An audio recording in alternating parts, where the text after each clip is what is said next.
I got this small clock to have in my guest room. I love the size. It comes in multiple colors. I got white to match the decor in here. I love the size. It's nice and small. It can fit anywhere. I like it on this little tray for a little decoration. I also love that it does not go tick, tick, tick, tick, tick as it goes around. That is great.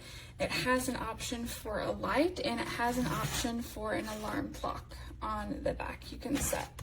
So that is really nice. So this is what the light looks like. And it's just the perfect little clock. Takes one battery.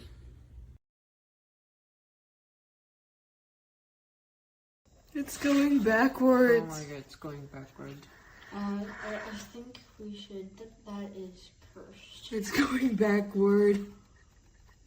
What happened? Wow. What did we do? Well, we